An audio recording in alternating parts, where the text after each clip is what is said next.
نحمده ونصلي على رسوله الكريم أما بعد فأعوذ بالله من الشيطان الرجيم بسم الله الرحمن الرحيم الحمد للہ اللہ تعالیٰ کی توفیق اور اللہ تعالیٰ کے فضل اور احسان کے ساتھ ہم آج نماز نبوی صلی اللہ علیہ وآلہ وسلم کے سلسلے میں اگلی کلاس میں موجود ہیں، حاضر ہیں۔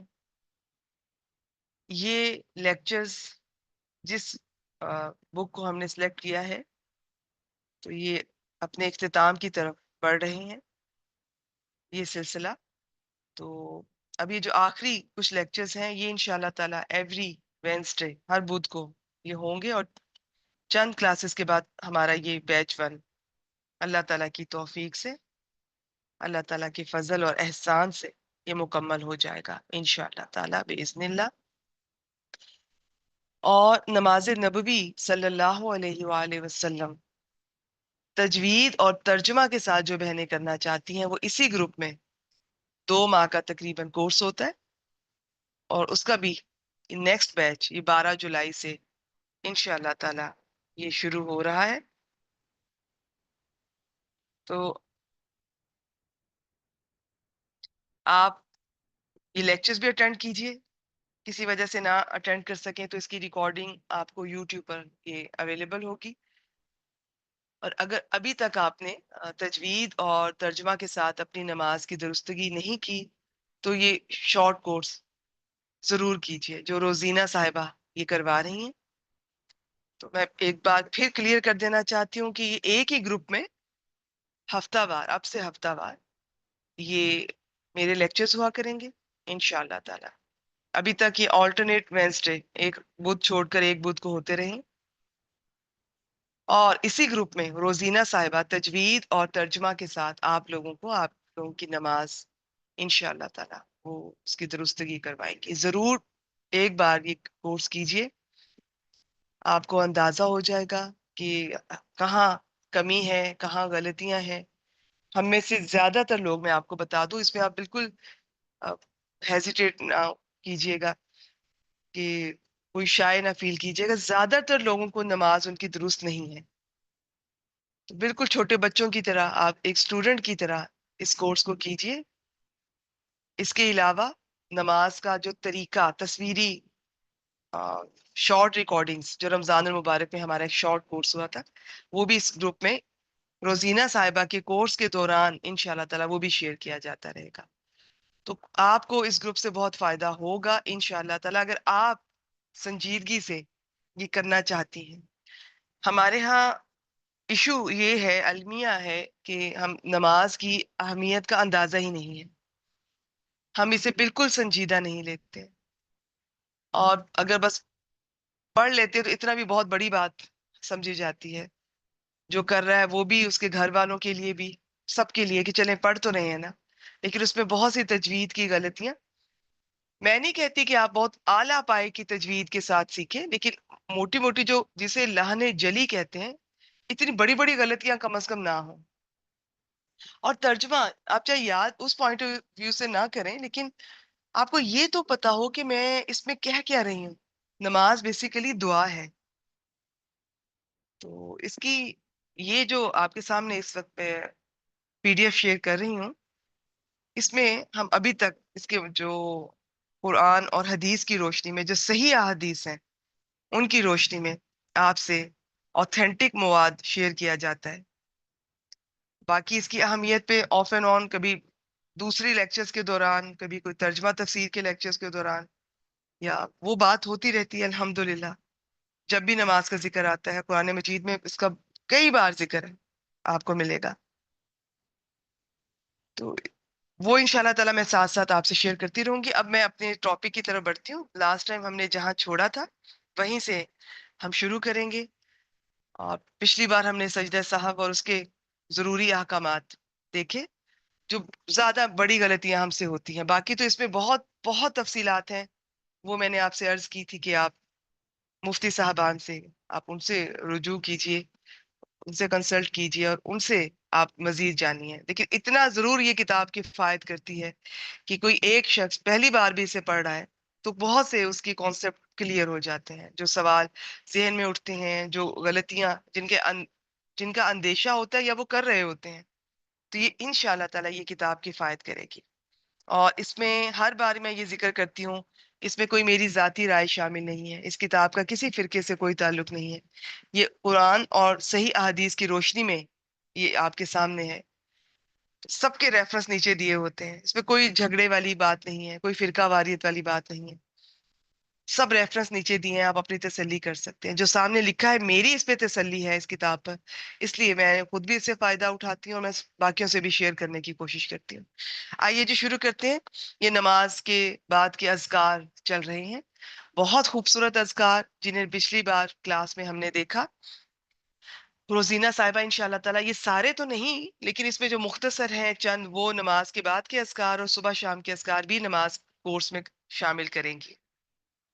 نیت کیجئے، کوشش کیجئے. کوشش آپ کی سنجیدگی سے ہونی چاہیے، اس میں نان سیریس ایٹیٹیوڈ نہیں ہونا چاہیے ہمارا. یہ ذہن میں رکھیے گا.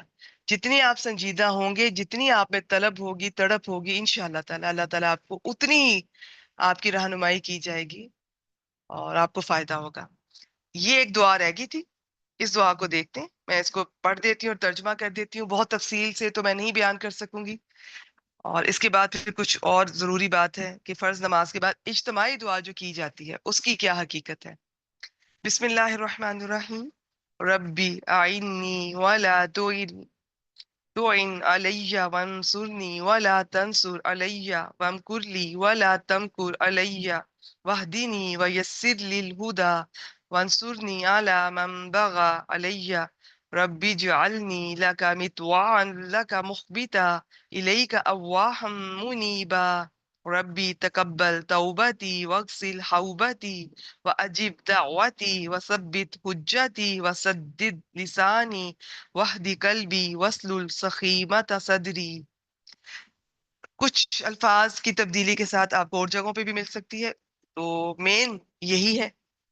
میں اس کتاب میں جو سامنے آ رہا ہے اور آتا رہا ہے وہ آپ سے شیئر کر دیتی ہوں. اب کیا پڑھا ہے میں نے، یہ ترجمہ آپ سنیں گی تو آپ کو اندازہ ہوگا کہ یہ کتنی خوبصورت دعا ہے. اور جتنی دعائیں اب تک ہم نے، نماز خود بھی دعا ہے شروع سے آخر تک، نماز کے بعد بھی دعائیں ہیں، اذکار، اور کیا خوبصورت دعائیں ہیں.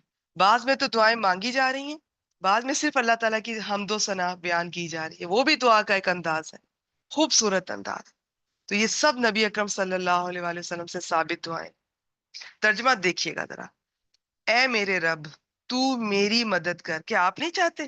آپ سنیے گا، آپ کو یوں لگے گا کہ اگر آپ نماز کو سمجھ کے پڑھ لیں اور یہ جو مسنون دعائیں ہیں، اذکار ہیں نماز کے بعد، یہ پڑھ لیں، تو بتائیے کون سی دعا ہے جو مس ہوتی ہے. آپ کو عافیت چاہیے، عزت چاہیے، سکون چاہیے، آپ کو کچھ بھی چاہیے، سب تو ان دعاؤں میں موجود ہے. لیکن پھر بھی آپ دعا اپنے الفاظ میں بھی کیا کیجیے، خوب مانگا کیجیے. تو اس کا بھی آگے چل کے دیکھتے ہیں کہ اس میں اجتماعی میں کیا ہے اور اکیلے میں کیا ہے. تو میری مدد کر اور میرے خلاف مدد نہ کر، مجھے غالب کر، کسی کو مجھ پر غالب نہ کر. مجھے تدبیر بتا اور میرے دشمنوں کو میرے خلاف تدبیر نہ بتا. آپ کو اگر یہ یاد کرنے میں کوئی دقت پیش آتی ہے تو آپ اسے دیکھ کر پڑھ سکتی ہیں. مجھے ہدایت دے اور ہدایت میرے لیے آسان کر. مانگنے کی چیزوں میں سے بہترین چیز ہدایت ہے، یاد رکھیے گا. دنیا کی کوئی نعمت نہیں ہے جب تک اس کے ساتھ ہدایت کی نعمت شامل نہ ہو. اور میرے اوپر ظلم کرنے والوں کے خلاف میری مدد کر. اے میرے رب مجھے اپنا شکر کرنے والا، اپنا ذکر کرنے والا، اپنے سے ڈرنے والا، اپنا حکم ماننے والا، اپنے سامنے گڑ گڑانے والا اور اپنی طرف عاجزی سے رجوع کرنے والا بنا دے. یہ ہم اللہ تعالیٰ کا شکر جو میں الحمدللہ کہہ دیتی ہوں، یہ تو اللہ تعالیٰ کی ذات اتنی عظیم ہے کہ میرا ایک دفعہ دل سے الحمدللہ کہنا بھی میزان کو بھر دیتا ہے، اور بھی بہت کچھ اس کے بارے میں احادیث مبارکہ ہمارے سامنے آتی ہیں. لیکن ہم اللہ تعالیٰ کا حق نہیں ادا کر سکتے اللہ تعالیٰ کی نعمتوں کا، یہ یاد رکھیے گا. تو اس میں بھی میں اللہ سے دعا کر رہی ہوں، اللہ تعالیٰ مجھے اپنا شکر ادا کرنے والا، اپنا ذکر کرنے والا ایسا ذکر ہو کہ جو اللہ تعالیٰ کو پسند آ جائے. خوف ہو اللہ کا، ڈر ہو، صرف لوگوں کے سامنے نہیں، تنہائی میں بھی. ٹھیک ہے؟ اپنے سامنے گڑ گڑانے والا، اپنی طرف عاجزی سے رجوع کرنے والا بنا دے. اے میرے رب، میری توبہ قبول فرما اور میرے گناہ دھو ڈال. میری دعا قبول کر، میری دلیل ثابت رکھ، میری زبان سیدھی کر، میرے دل کو ہدایت سے نواز اور میرے سینے سے کینہ نکال دے. میرا دل چاہ رہا ہے کہ میں ایک ایک حصے کو آپ کے سامنے ہائی لائٹ کروں، لیکن ابھی یہ میرے لیے ممکن نہیں ہے. اب اس میں ہدایت، میں نے عرض کی کہ مانگنے کی چیزوں میں بہترین چیز ہدایت ہے. اپنی دعاؤں کا جائزہ لیجئے. کیا میں اور آپ اپنے لیے، اپنے بچوں کے لیے، سب کے لیے کیا ہدایت مانگتے ہیں؟ یا ہماری صرف دنیا مانگنے میں کوئی ممانعت نہیں ہے، لیکن صرف دنیا دنیا کرتے دنیا سے چلے جانا، اس میں ممانعت ہے. اس میں ہمارا نقصان ہے. اللہ تعالیٰ کو کوئی فرق نہیں پڑتا ہے. تو ہدایت مانگا کیجئے. اور یہ 5 وقت جو آپ نماز پڑھتے ہیں، جتنی بار سورۃ الفاتحہ آتی ہے اس میں ہم ہدایت مانگتے ہیں. کہ کانشیسلی بھی مانگا کریں، الگ سے بھی مانگا کریں. اردو میں مانگ لیں، پنجابی میں مانگ لیں، جو آپ کی لینگویج ہے.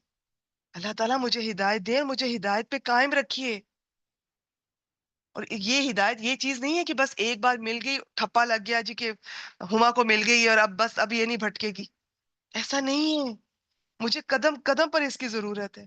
مجھے دینی معاملات میں ضرورت ہے، مجھے دنیاوی معاملات میں ضرورت ہے. ان سب کو کور کرتی ہے سورۃ الفاتحہ، جس پہ جب میں کہتی ہوں، دعا مانگتی ہوں، اہدنا الصراط المستقیم. تو اب اچھا آگے دیکھ لیں. اب یہ میرے سینے سے کینہ نکال دیں. کسی نے آپ کو ستایا ہے. اچھا ہدایت کا میں پھر کچھ اور بھی شیئر کرنا چاہ رہی تھی، لیکن بعض دفعہ میں ٹاپک سے ہٹنا نہیں چاہ رہی ہوتی. کوئی آپ کو تنگ بھی کرتا ہے نا، اللہ سے دعا کریں کہ ہمیں وہ قلب سلیم دیں، اطمینان والا دل عطا کریں. اللہ تعالیٰ پر اتنا یقین ہو، توکل ہو، بھروسہ ہو، اتنا سکون ہو کہ اگر کوئی ہمیں ستاتا بھی ہے تو ہم اس کے لیے بد دعا نہ کریں، اس کے لیے بھی ہدایت کی دعا کریں. ہدایت نہیں پہنچی نا، تبھی وہ سب اس طرح کر رہے ہیں. تو اب یہاں پہ اس کے آخری حصے کو دیکھتے ہیں. میرے سینے سے کینہ نکال دے. کینہ میں کینہ ہے، بغض ہے، اور بھی حسد ہے، کچھ بھی اگر ہے، کسی نے ستایا ہے، تکلیف دی ہے، دل بھاری ہے، بوجھل ہے. آپ سب نے ایکسپیرینس کیا ہوگا کہ جب کبھی کسی نے آپ کو اپنے لفظوں سے، اپنے رویے سے، اپنے چہرے کے تاثرات سے، یہ کسی بھی طرح آپ کو ستایا ہے، زیادتی کی ہے، کچھ بھی، آپ کے دل پہ ایک بوجھ ہوتا ہے، بھاری پن ہوتا ہے، صرف جس میں اس شخص کی زیادتی ہی شامل نہیں ہوتی. جو بار بار میں سوچتی ہوں اس کو، مجھے غصہ آتا ہے، مجھے تکلیف ہوتی ہے، میں اس کے لیے پھر بد دعا کرتی ہوں، یا کچھ کوشش کرتی ہوں کہ اس کے اتنا تو بدلہ لوں جتنا مجھے اللہ نے اجازت دی. تو اس سارے سینیریو میں میں ہلکی نہیں ہو پاتی، میں بھاری پھرتی رہتی ہوں، میرا دل بھاری رہتا ہے. تو یہاں پر دیکھیں کتنی خوبصورت دعا ہے. اللہ تعالیٰ میرے سینے سے کینہ نکال دے، مجھے بے نیاز کر دے ان سب چیزوں سے. آپ جانے اور آپ کا بندہ جانے، میں نے آپ کے حوالے کیا. کبھی اللہ کے حوالے کرنا بھی سیکھیے. کیا سارے معاملات آپ خود ہی ہینڈل کریں گی تو تھک جائیں گی آپ. تو آپ نے تو کسی کے ساتھ زیادتی کی ہی نہیں، آپ تو اتنی محبت کرنے والی ہیں، آپ اتنی خدمت کرنے والی ہیں، لیکن لوگ آپ کو نہ سمجھتے ہیں، الٹا آپ کے ساتھ زیادتی کرتے ہیں. اب وہ زیادتی کر رہے ہیں اور آپ پھر سوچے جا رہی ہیں. یعنی ایک تو آپ نے وہ پہل بھی نہیں کی، اور اگلے کے جواب میں بھی آپ وقت اور انرجی ضائع کر رہی ہیں. لیکن آپ کے بس میں نہیں ہے کہ آپ ان کو، ان کی سوچ کو ذہن سے نکال سکیں اور ہلکی ہو سکیں. کہ یہ دعا کیجیے. دعائیں جو ہے نا، یہ طاقتور، اتنا یہ مومن کا ہتھیار ہوتی ہے. ان کی طاقت کو پہچانیے. خاص طور پہ قرآنی دعائیں اور مسنون دعائیں. یہ دعا ہمارے نبی اکرم صلی اللہ علیہ وآلہ وسلم کے الفاظ ہیں. ان کی خیر و برکت کا کیا ہی کہنا. تو ان کو یاد نہیں کر سکتے تو دیکھ کے پڑھ لیجیے.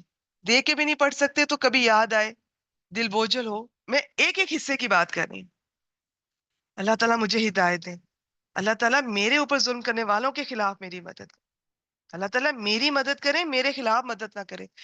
یہ تو کبھی بھی کوئی سچویشن ہو تو سچویشن ٹو سچویشن آپ کی زبان سے یہ دعائیں ویسے نکل جانی چاہیے. بہت خوبصورت دعائیں. اچھا جی میں اب آگے بڑھتی ہوں. مجبوری ہے، ایک چیز پہ زیادہ دیر رک نہیں سکتے. ہم نے یہ کورس بھی مکمل کرنا ہے، یہ بک بھی مکمل کرنی ہے انشاءاللہ تعالی. ہماری ہاف سے زیادہ الحمدللہ ہو چکی ہے.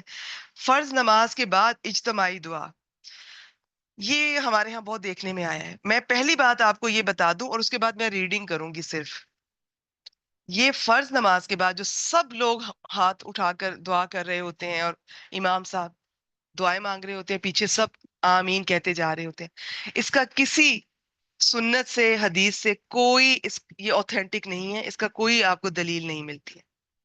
یہ پہلی بات ہے اور یہی آخری بات ہے.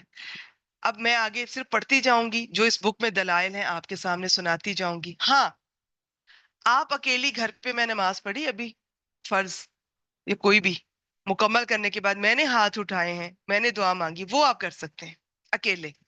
لیکن لوگوں کو اکٹھا کر کے یا کسی نماز کے بعد اس کو لازم قرار دے دینا، یہ چیز ٹھیک نہیں ہے. کیونکہ جس چیز جو آپ صلی اللہ علیہ وسلم سے ثابت نہیں ہے اس کو آپ مت کیجئے. سمپل سی بات ہے. چاہے آپ اپنے آپ کو یہ کہیں، کوئی آپ کو یہ کہے، پھر کیا ہوا؟ اچھی بات ہی تو ہے، اچھا کام ہی تو ہے، اس میں کیا حرج ہے؟ کسی کا بھلا ہی ہو رہا ہے. تو یہ باتیں ایسی کہہ کر آپ کو بدعتوں کی طرف آپ کو ادھر ڈائیورٹ کر دیا جاتا ہے. تو ہوش کے ناخن لیجئے، آنکھیں کھول کے رہا کیجئے. بس اپنا اصول بنا لیجئے. ایک اصول بہت آسان ہو جائے گی آپ کی زندگی کہ بس میں نے وہی کہنا ہے، میں نے وہی کرنا ہے جو قرآن اور سنت سے ثابت ہے. اب یہ کیسے پتا چلے گا؟ اس کے لیے آپ کو علم حاصل کرنا چاہیے. زندگی میں ایک بار تو قرآن مجید پڑھیے ترجمہ کے ساتھ. باقی اللہ تعالیٰ آپ کو توفیق دیں قرآن مجید کی زبان سیکھنے کی اور اس کو اور نیکسٹ لیول پہ جا کے سمجھنے کی، آپ کو احادیث مبارکہ کے کورس کرنے کی. اور اس طرح سے زندگی میں ایک بار کم از کم سیرت النبی صلی اللہ علیہ وآلہ وسلم پڑھیں، خود بھی پڑھیں، بچوں کو بھی پڑھائیں. بات میں نے ختم کر دی. یہ مسنون نہیں ہے، یہ ثابت نہیں. بس آگے اب میں سے بولتی جاؤں گی، اس کو ریڈنگ کرتی جاؤں گی. فرض نماز کے بعد اجتماعی دعا کے ثبوت میں کوئی مقبول حدیث نہیں. اور بہت ہی تعجب کی بات ہے، رسول اللہ صلی اللہ علیہ وآلہ وسلم مدینہ منورہ میں 10 سال رہے، پانچوں وقت نمازیں پڑھائی. صحابہ کرام رضوان اللہ علیہم اجمعین کی کثیر تعداد نے آپ کے پیچھے نمازیں پڑھی، مگر ان میں سے کوئی بھی ایک اجتماعی دعا کا ذکر نہ کرے. اس کا مطلب ہے کہ یہ اس کے بطلان کی واضح دلیل ہے. ٹھیک ہے، اسے پتہ چل جاتا ہے نا کہ کہیں سے کوئی حدیث نہیں مل رہی. اچھا اس میں یہ کوئی بزرگ کا ذکر کیا انہوں نے، مولانا عبد الرحمن مبارک پوری. وہ کہتے ہیں کہ اگر کوئی انفرادی طور پر نماز کے بعد ہاتھ اٹھا کر دعا مانگ لیتا ہے تو اس میں کوئی حرج نہیں. امام ابن تیمیہ، ابن قیم، ابن حجر، بہت سے محققین علماء، یہ عام علماء نہیں ہے، یہ محققین جو ریسرچ جنہوں نے کی ہے اپنی زندگیوں میں، انہوں نے فرض نماز کے بعد مروجہ اجتماعی دعا کا انکار کیا اور اسے بدعت کہا ہے. اب اس میں ہوتا کیا ہے ابھی ہم آگے چل کے دیکھیں گے. ہونا تو یہ چاہیے کہ نماز کے بعد جو میں نے ابھی آپ کے سامنے اتنے مسنون اذکار رکھے ہیں، آپ مسنون اذکار پڑھیں. ایک سے بڑھ کر ایک خوبصورت دعا ہے کہ انسان کو لالچ ہوتا ہے کہ میں یہ بھی یاد کر لوں، میں یہ بھی یاد کر لوں. یہ تو ساری میری زندگی کی ضرورتیں ہیں، صبح شام مجھے ان کی ضرورتیں پڑتی ہیں، تو وہ یاد کریں یا دیکھ کر پڑھنی چاہیے. یہ سنت سے ثابت ہے. لیکن ہمارے ہاں کیا ہو گیا کہ انسان، یہ ابھی آگے آئے گا کہ ہم لوگ کیا ہے تھوڑے آسانی چاہتے ہیں. اب کون یاد کرے، کون ہر نماز کے بعد اذکار کرے؟ تو وہ امام صاحب جو پڑھ رہے ہوتے ہیں ان کے پیچھے آمین آمین کہنا آسان لگتا ہے ہمیں بھی، اور باقی امام صاحب لوگ بھی وہی جو کلچر چلا آ رہا ہے اس کو فالو کر رہے ہیں. تو اس کی یہ ٹھیک نہیں ہے. پتا کریں کہ اصل میں کیا ہے اور اس کو فالو کریں. اب اس میں اجتماعی دعا کی دلیل میں بیان کی جانے والی جتنی روایات ہیں وہ ضعیف ہیں. اب میں ایک اور بات آپ سے شیئر کروں. ضعیف جو ہوتی ہے اس کا مطلب یہ نہیں ہوتا کہ وہ جھوٹی ہے، وہ موضوع بولتے ہیں اس کو. ضعیف میں کچھ ضعیف ایسی بھی گزری ہیں جو ریسرچ کے ساتھ بعد میں تھوڑی سی اوپر کے درجے پہ چلی بھی گئی ہیں، اچھے درجے پہ، بہترین کے نہیں لیکن تھوڑی سی اوپر درجے پہ، لیکن ساری نہیں ہیں، ابھی تک نہیں پہنچی. ان کے بارے میں مختلف رائے، کچھ ان کو ضعیف کہہ کے اگنور کرتے ہیں. وہ کہتے ہیں کہ جب ایک حسن درجے کی یا اس سے بھی اوپر صحیح درجے کی حدیث موجود ہے تو ہم ضعیف کو کیوں لیں؟ اور کچھ کہتے ہیں کہ حدیث تو ہے نا، ضعیف ہے تو کہیں کسی ایک جگہ جھول ہوگا، باقی تو سب ٹھیک ہے. تو یہ سب کی اپنی رائے ہے، لہٰذا میں کسی پہ تنقید نہیں کر رہی کسی فرقے پر، لیکن اس کتاب پر میری تسلی ہے، مجھے اس سے فائدہ ہوا، میں آپ کے سامنے رکھ رہی ہوں. دل اور ذہن کھول کر اس کو دیکھیے. اب حضرت انس رضی اللہ تعالیٰ عنہ سے روایت ہے کہ جو بندہ ہر نماز کے بعد اپنے دونوں ہاتھ پھیلا کر دعا کرے، اللہ تعالیٰ اس کے ہاتھوں کو نامراد نہیں لوٹاتا. اس میں آپ انڈیویجول کر سکتے ہیں. اب اس کی سند میں ابھی انہوں نے ساری تفصیلات بتائی، میں اس میں پڑھ دیتی ہوں. اسحاق بن خالد ہے، ٹھیک ہے، جو منکر احادیث روایت کرتا ہے. امام احمد بن حنبل وہ فرماتے ہیں کہ اس کے ایک اور راوی عبدالعزیز بن عبد الرحمن، وہ بھی جھوٹی اور من گھڑت روایات ہے. تو اب یہ جو پہلی حدیث انہوں نے شیئر کی ہے، اور ساتھ ہی کہہ رہے ہیں کہ جی اس کے بارے میں یہ رائے ہے. سمجھ رہے ہیں میری بات؟ تو اب بعض یہی حدیث پیش کریں گے اور وہ اس کو ثابت کر دیں گے جی کہ اس طرح سے کیا جا سکتا ہے، اور بعض اس کے بارے میں ریسرچ لے کر آئیں گے. تو بس میں یہ ریڈ کر رہی ہوں، مطلب میں نے آپ کو اصل چیز سامنے رکھ دی ہے، بتا دی ہے. علاوہ ازیں اس روایت میں اجتماعی دعا کا کوئی ذکر نہیں. یہ جو ابھی حدیث آپ کے سامنے رکھی ہے، اس کے بارے میں کچھ محققین کہتے ہیں کہ جی جن لوگوں کے ذریعے یہ ہم تک پہنچی ان میں سے کچھ لوگ ہیں جو کہ جھوٹی روایات میں مشہور ہیں، خود سے گھڑ لیتے تھے. اور پھر دوسرا، اس میں اجتماعی دعا کا بھی ذکر نہیں ہے. اب ایک اور سیدنا یزید بن اسود عامری رضی اللہ تعالیٰ عنہ، وہ کیا کہتے ہیں کہ رسول اللہ صلی اللہ علیہ وآلہ وسلم نے نماز فجر کا سلام پھیرا اور دونوں ہاتھ اٹھا کر دعا مانگی.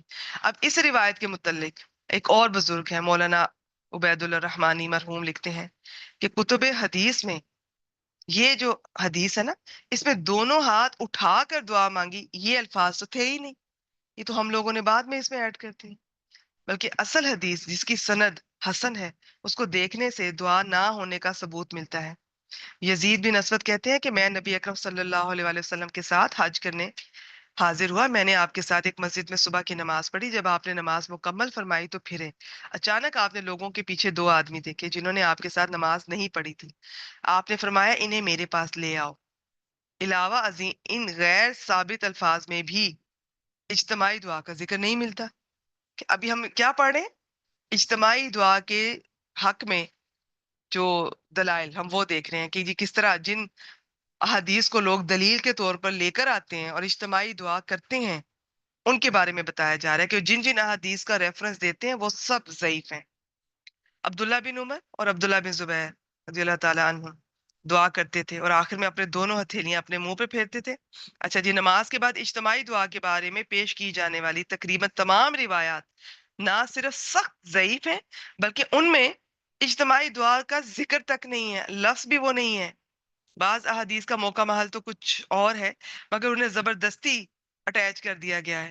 صرف یہ کہ جو کرتے ہیں، کرنا چاہتے ہیں، جو پسند کرتے ہیں، وہ اس کو ان احادیث کو سامنے رکھتے ہوئے، تاہم اس میں بھی جماعت کے بعد اجتماعی دعا کا ذکر نہیں. اچھا جی، اب یہ دیکھتے ہیں کیا فرض نمازوں کے بعد ہاتھ اٹھا کر اجتماعی دعا کرنا بدعت ہے. اس میں کچھ یہ پوائنٹس انہوں نے لکھے، میں پڑھ دیتی ہوں.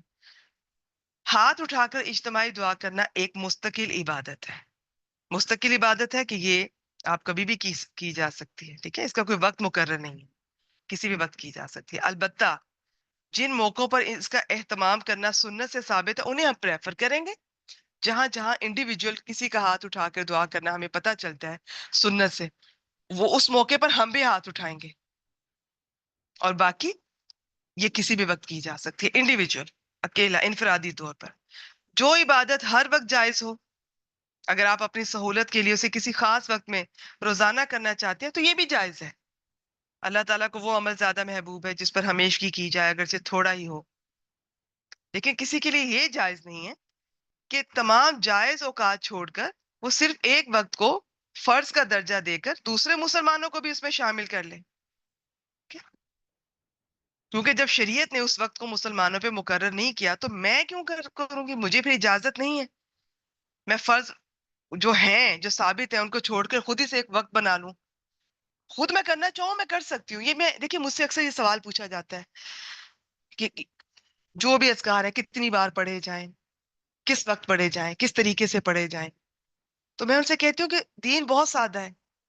آپ جو سنت سے تعداد ثابت ہے نا، اور کوئی طریقہ، کوئی وقت، تو بس اس کو فالو کریں.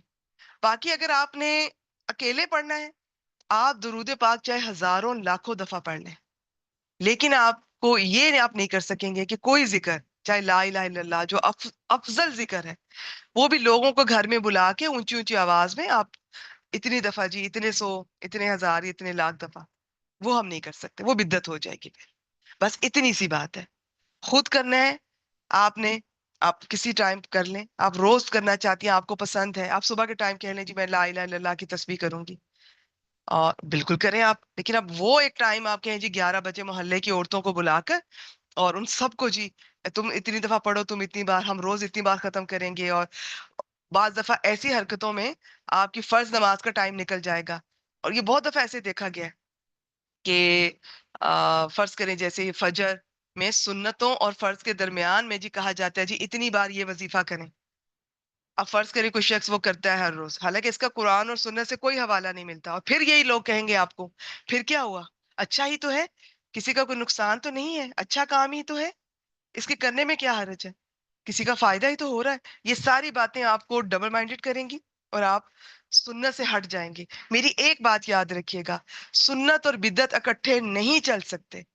بدعت کہتے ہی اس نئی بات کو، نئی چیز کو ہے جو کہ سنت میں اس میں آپ نے چینج کر لی ہے، خود سے بنا لی ہے۔ جب آپ بدعت والا کام کریں گے تو سنت کہیں نہ کہیں سفر کرے گی، وہ اس کا حرج ہوگا، وہ رہ جائے گی۔ اب بعض دفعہ سنت چھوڑیں، یہ فرض رہ جاتے ہیں ہماری ان بدعتوں کے پیچھے۔ اب اگر ایک شخص نے خود سے ہی، ہمارے ہاں یہ بہت کامن ہے کہ فجر کی 2 سنتوں اور 2 فرض کے درمیان میں اتنی بار 41 بار سورہ فاتحہ یا اتنی بار یہ عمل کرے، اتنے دن کریں، 40 دن کریں تو یہ ہوگا وہ ہوگا، اور پھر لوگوں کو بتایا جاتا ہے، پھر گروپس بن گئے ہیں، ہم آپ کے لیے کریں گے، آپ پیسے دیں، ہدیہ دیں، ہم کریں گے، کہ یہ سارا جو ہے یہ اس کا قرآن اور سنت سے کوئی ثبوت نہیں ہے، کوئی دلیل نہیں ہے۔ آپ اپنی آنکھیں کھول کے رہیں، کوئی آپ کو بے وقوف نہ بنا سکے، علم حاصل کریں، دین بہت سادہ ہے۔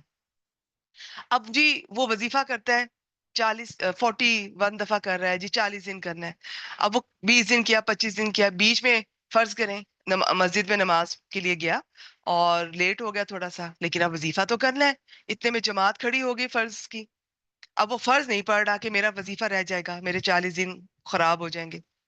اب آپ سوچیں کہ فرض چھوڑ دی اور وہ بدعت والی چیز کو کتنا فالو کیا جا رہا ہے۔ ہمارے ہاں یہی ہوتا ہے، ہم فرض چھوڑ دیتے ہیں ایسی چیزوں کے پیچھے، پھر سنت چھوڑ دیتے ہیں ایسی چیزوں کے پیچھے۔ تو یہ آپ کلیئرٹی رکھیں اپنے مائنڈ میں، علم حاصل کریں۔ چلیے جی میں آگے پڑھتی ہوں اور دیکھتے ہیں کہ اور انہوں نے کیا لکھا ہے، لیکن کسی کے لیے یہ جائز نہیں۔ پھر میں بتا دوں، آپ نے کچھ کرنا ہے، مجھے پسند ہے، بہت سارے اذکار میں ڈیلی کرتی ہوں، تو اب لیکن میں آپ کو نہیں بتاؤں گی، اور میں آپ کو تعداد بھی نہیں بتاؤں گی، تعداد اسی کی بتاؤں گی جو سنت سے ثابت ہے۔ جیسے آپ صلی اللہ علیہ وسلم نے جو تسبیح بتائی 33 بار، آپ یہ سبحان اللہ، پھر الحمدللہ، اس طرح سے یہ ثابت ہے۔ کون سی چیز 70 بار ثابت ہے، کون سی چیز 100 بار ثابت ہے، وہ کیجئے، وہ آپ بتا بھی سکتے ہیں کسی کو، لیکن خود سے ہی 313، 441، 1000، فلاں رات میں وہ نوافل پڑھیے، 100 نفل پڑھیں، اس میں 10 10 بار ہر رکعت میں یہ پڑھیں۔ میری بہنوں، میری بیٹیوں، یہ جو بدعتیں ہوتی ہیں یہ آپ کا ٹائم اور آپ کی انرجی کھا جاتی ہیں۔ آپ پہلے سے اتنا تھکی ہوئی ہوتی ہیں، آپ سارے دن کے کام کاج، لوگوں کے رویے، اور پتہ نہیں کیا کچھ، رات کو اگر آپ فرض چھوڑ رہی ہیں اور یہ اس کے پیچھے لگی ہوئی ہیں جی وظیفہ کسی نے بتایا اور یہ میں کر لوں، اس سے میرے گھر کی مشکلات دور ہو جائیں گی، بدعت میں کبھی برکت نہیں ہوتی اس میں۔ بس اتنی بات میری یاد رکھیے گا، سنت باعث خیر ہے، باعث برکت ہے، بدعت نہیں ہے۔ اس میں آپ نے فرق رکھنا ہے، آپ نے اپنا وقت اور انرجی نہیں ضائع ہونے دینا۔ آپ تھک جائیں گی، ساری رات کھڑی ہوئی ہیں، آپ نفل پڑھ رہی ہیں، آپ کہیں گے اچھا ہی تو ہے، کوئی بات نہیں، چلو جو میں نے پچھلے چھوڑے ہیں وہ اس میں کور ہو جائیں گے۔ نہیں، ایسا نہیں ہوگا، کس نے کہا ہے آپ کو؟ آپ جو بھی کریں قرآن اور سنت کی روشنی میں کریں، اپنا وقت اور اپنی انرجی نہ ضائع کریں۔ اس سے کہیں بہتر ہے کہ آپ، بہتر نہیں ہے، اس سے ہی بہتر ہے سمپل فرض پڑھیں۔ تھکی ہوئی ہیں، آپ کو کوئی دین فورس نہیں کرتا کہ آپ اگر تھک گئی ہیں، آپ بالکل نڈھال ہیں، طبیعت ٹھیک نہیں ہے، ساتھ نہیں دے رہی ہے، آپ پہ تو نوافل بھی نہیں لازم کیے گئے۔ نفل تو کہتے ہیں جو دل کی خوشی سے، دل کی رضا سے جو عبادت کی جائے، آپ پہ تو نفل بھی لازم نہیں ہے۔ آپ صرف فرض پڑھ لیں اگر آپ رات کو تھک چکی ہیں، سونا چاہ رہی ہیں، اور کہاں یہ کہ آپ مشکل میں پڑی ہوئی ہیں اور آپ وہ عمل کر رہی ہیں جس کی کوئی نہ دلیل ہے نہ ثواب ہے. بس باقی یہ لوگ اپنے باتوں کے جال میں آپ کو پھنسائیں گے. ایسی لچھے دار باتیں کرتے ہیں کہ انسان ایک لمحے کے لیے واقعی سوچتا ہے کہ ہاں یہ ان کی بات بھی ٹھیک ہے. لیکن میں کسی جھگڑے میں نہ آتی ہوں، نہ ان چیزوں پہ وقت ضائع کرتی ہوں. میں اپنے سب اسٹوڈنٹس کو ایک ہی بات کہتی ہوں، علم حاصل کیجیے، قرآن اور سنت کو جانیے. اتنا آسان ہے دین، اتنا اسٹریٹ فارورڈ ہے. یہ میں اپنے ایکسپیرینس سے آپ کو بتا رہی ہوں. یہ میں بھی بہت کچھ زندگی میں ایسی غلطیاں، ایسی حرکتیں کرتی رہی ہوں، اس لیے میں آپ کو بتا رہی ہوں کہ یہ سب وقت اور انرجی کھا جاتی ہیں. اللہ تعالیٰ ہمیں ہدایت دے، ہمارا وقت اور انرجی صحیح جگہ پہ لگے. تو جب شریعت نے ان کو مسلمانوں پہ مقرر نہیں کیا تو یہ کیوں کر رہے ہیں؟ خود سے اکیلے آپ نے کچھ کرنا ہے تو آپ کر لیں، لیکن لوگوں کو اکٹھے کر کے اور اس طرح سے یہ بالکل نہیں کرنا. اگر مختلف افراد روزانہ مختلف اوقات میں قرآن پاک کی مختلف صورتیں پڑھتے ہیں یہ ٹھیک ہے. لیکن کوئی مولوی صاحب اب یہ کہنا شروع کر دیں جی تمام اہل اسلام روزانہ نماز فجر کے بعد 20 مرتبہ سورہ قمر پڑھا کریں، اس کا اتنا اتنا ثواب ہے. پھر اس کے حلقہ اثر میں آنے والے تمام مسلمان واقعتاً سختی کے ساتھ اس کی پابندی بھی شروع کر دیں تو ان کا یہ عمل محتاج دلیل بن جائے گا. اور اگر شرعی دلیل موجود ہوگی تو سنت، ورنہ یہ عمل بدعت ہوگا. بس جو عبادت ہر وقت جائز ہو، اگر آپ اسے کسی خاص موقع پر کرنا چاہتے ہیں تو احتیاطاً یہ پتہ کر لیں، یہ معلوم کر لیں کہ کہیں اس موقع کے لیے شریعت نے کوئی فرض تو نہیں مقرر کیا. کیونکہ اگر اس موقع کے لیے شریعت نے کوئی فرض مقرر کیا ہوا ہے اور فرض چھوڑ کر میں کچھ اور کر رہی ہوں، یہ جائز نہیں. مثلا نماز بعد جماعت کھڑی ہو، جس نے یہی نماز جماعت کے ساتھ پہلے نہیں پڑھی، اب اس کے لیے جائز نہیں ہے کہ وہ جماعت میں شامل ہونے کے بجائے وہ سنتیں یا نوافل پڑھ رہا ہے. فرض ہے تو سب کام چھوڑ کے سب سے پہلے فرض، اس کے بعد سنتیں، پھر نوافل. کوئی ورد، وظیفہ، دعا یا تلاوت کرتا رہے، کیونکہ ان جائز نیکیوں کو مؤخر کرنے کی گنجائش موجود ہے. لیکن وہ فرض کو آپ مؤخر نہیں کر سکتے، اس کی قطعاً کوئی گنجائش نہیں ہے. اگر اس خاص موقع کے لیے شریعت نے کوئی سنت مقرر کر رکھی ہے تو بھی جائز کام چھوڑ کر سنت کو ترجیح دی جائے گی. ٹھیک ہے جی، اگرچہ سنت فرض نہیں ہے اسے کیا جائے. اب یہاں یہ دیکھنا ہوتا ہے کہ جو میں کام کر رہی ہوں وہ فرض کے ساتھ ٹکرا رہا ہے کہ سنت کے ساتھ ٹکرا رہا ہے. یہ جو بھی ہو سکتا ہے میں بھی کوئی سنت کام کر رہی ہوں، اب سنت بھی فرض کے ساتھ آ رہی ہے تو پہلے فرض، پھر سنت، پھر نوافل. اور بس جو بھی ہم عمل کریں اکیلے کر رہے ہیں کر لیجئے، لوگوں کو اکٹھا کر کے کرنا ہے تو پہلے دلیل پوچھ لیجئے. مگر ایک موقع کی سنت کو جب ہمیشہ ترک کیا جائے گا تو گناہ لازم آئے گا، کیونکہ سنت چھوڑنے کے لیے نہیں بلکہ اپنانے کے لیے ہوتی ہے. اسے اپنانا ہی حب رسول صلی اللہ علیہ وآلہ وسلم کا تقاضا ہے، جبکہ اسے چھوڑے رکھنا اسے بے رغبتی کی دلیل ہے. یہ اکثر پوچھا جاتا ہے کہ سنتیں کیا یہ لازم ہے؟ دیکھیں لازم تو فرض ہے، نماز بھی فرض کبھی بھی نہ چھوڑیے گا، کبھی بھی نہ چھوڑیے گا، اللہ کہ کوئی آپ کو کوئی شرعی عذر ہے یا کوئی ایسی واقعی جینون آپ کی ریزن ہے تو پھر اگلی نماز سے پہلے آپ اس کو اپنا قضا ادا کرنے کی پوری کوشش کریں، یہ اپنی عادت بنا لیں. باقی سنت کا یہ ہے کہ کبھی اگر نہیں پڑھی کوئی بات نہیں، لیکن عادت نہ بنا دیں، کیونکہ سنت باعث خیر ہوتی ہے، باعث اجر ہوتی ہے، باعث خیر و برکت ہے. تو سنت کو اپنانے کی نیت ضرور کریں اور کوشش ضرور کریں. اور بڑی خوش قسمتی ہے آپ کی اگر اللہ تعالیٰ آپ کو سنتوں پہ عمل کرنے کی توفیق دے. دعا کیا کریں، ارشاد پاک ہے جس نے میری سنت سے بے رغبتی کی وہ مجھ سے نہیں. تو اب اس کی مثال، یہ فرض نماز کے بعد لا الہ الا اللہ، یہ اس کا جی اجتماعی ورد کیا جاتا ہے، یہ میں نے سنا بھی ہے. اس میں کوئی شک نہیں کہ لا الہ الا اللہ سب سے افضل ذکر ہے، لیکن اسے کسی بھی وقت کرنا جائز ہے. اور چونکہ فرض نماز کے بعد والا وقت بھی اوقات میں سے افضل ہے، لہٰذا اگر کوئی شخص کسی فرض نماز کے بعد اپنے طور پہ لا الہ الا اللہ کہہ دیتا ہے تو ٹھیک ہے. لیکن جب ہم یہ دیکھتے ہیں کہ فرض نماز کے بعد نبی اکرم صلی اللہ علیہ وآلہ وسلم کا معمول اور سنت کچھ اور ہے، اور ادھر ہم مسجد میں دیکھ رہے ہیں کہ فرض کے بعد اونچی اونچی آواز میں سارے مل کر لا الہ الا اللہ کا ورد کرنا شروع ہو گئے. اب آپ دیکھیں کہ اکیلے میں نے تسبیح صبح کی لا الہ الا اللہ کی، دیٹس گڈ، دیٹس فائن. لیکن اب یہ مسجد میں یا عورتوں کو اکٹھا کر کے یہ میں کر رہی ہوں، اب یہ چیز صحیح نہیں ہے. اور وہ بھی فرض نماز کے بعد. فرض نماز کے بعد مجھے یہ سارے مسنون اذکار کرنے چاہیے جو کہ سنت ہے. اب میں سنت کو چھوڑ کے یہ خود سے بنایا ہوا طریقہ کر رہی ہوں. تو بس یہ میرا اگر آپ پوائنٹ سمجھ لینا کہ کوئی بھی عبادت جو آپ کو جائز لگتی ہے آپ نے خود اکیلے نے کرنی ہے، کوئی تسبیح کوئی عبادت، آپ نے کئی نوافل پڑھنے ہیں ضرور پڑھیں، کئی بار درود پڑھنا ہے ضرور پڑھیں، تسبیحات اذکار سب کچھ کریں.